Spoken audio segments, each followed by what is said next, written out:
கர்த்தருடைய நாமத்திற்கு மகிமை உண்டாகட்டும்.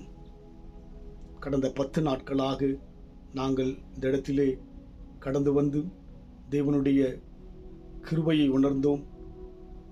தேவன் எங்களை நடத்தின விதங்களை யோசித்து பார்க்கும்போது ஆச்சரியமாயிருந்தது. ஒருவருக்கும் எந்த பலவீனங்களும் வராதபடிக்கு, எந்த விதமான பிரச்சனைகளும் வராதபடிக்கு ஆண்டவர் பாதுகாத்து கொண்டு வந்தார்.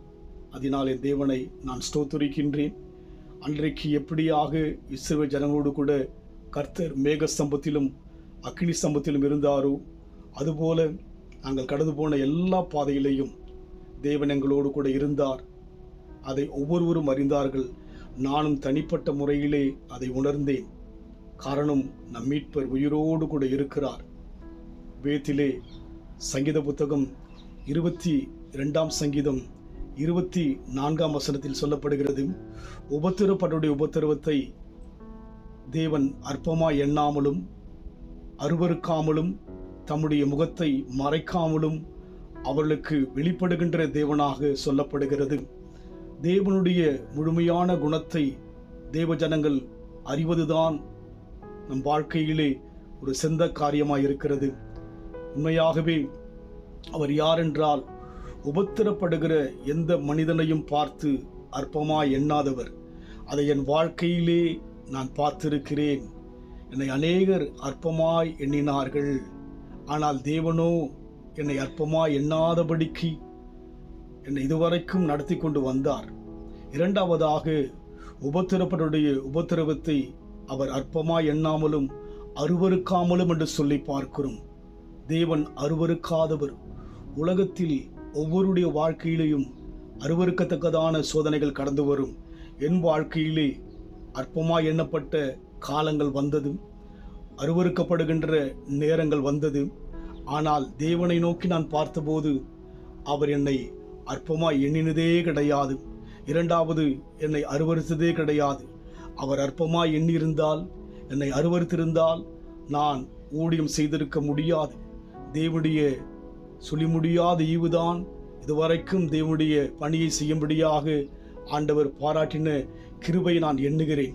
மூன்றாவதாக, அவர் அற்பமாய் எண்ணாதவரும் அருவருக்காதவரும் தம்முடைய முகத்தை மறைக்காதவர் என்று சொல்லி பார்க்கிறோம்.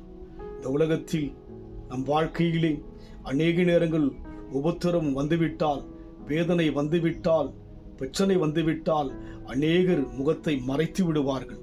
ஆனால் தேவன் அப்பேற்பட்டவர் அல்ல. ஆண்டவராய் இயேசு கிறிஸ்து வாழ்ந்த நாட்களிலே பார்க்கின்ற போது அவர் சந்தித்த அநேக மக்கள், ஏழ்மையான மக்கள், தரித்திரமான மக்கள், பாவிகள் என்று சொல்லி பார்க்கிறோம். ஆயக்காரோடு கூட கடந்து போன என்று பார்க்கிறோம்.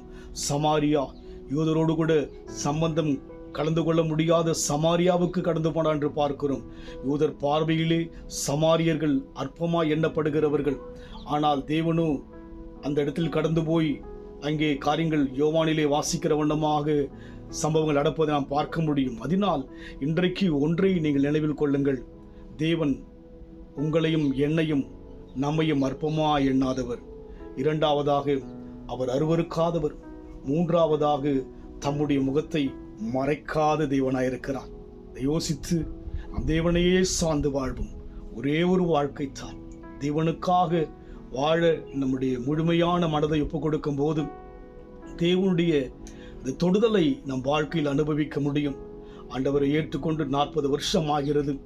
ஆண்டவருடைய தொடுதலை என் வாழ்க்கையில் அனுபவித்திருக்கிறேன். குறிப்பாக 24 ஆண்டுகளாக நான் ஊழியம் செய்கிறேன். ஆண்டவர் ஒருவேளை என்னை அற்பமாய் எண்ணிருந்தால் இந்த 24 ஆண்டுகள் கடந்து வந்திருக்க முடியாது. ஆனால் தேவனோ என்னை நேசித்து நடத்தி கொண்டு வந்தார். அந்த நேசத்தின் பிரதிபலிப்புக்காக அந்த பிரதிபலனை தான் இன்றைக்கு நான் சந்தித்திருக்கிறேன்.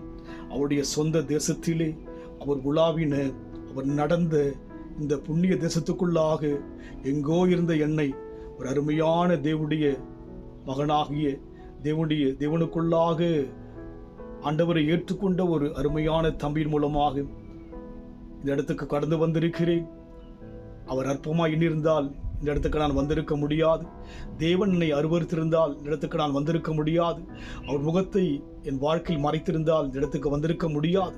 என் சொந்த செலவில் வராதபடிக்கு எல்லாம் இலவசமாக தேவன் எனக்கென்று வழியை திறந்தார்.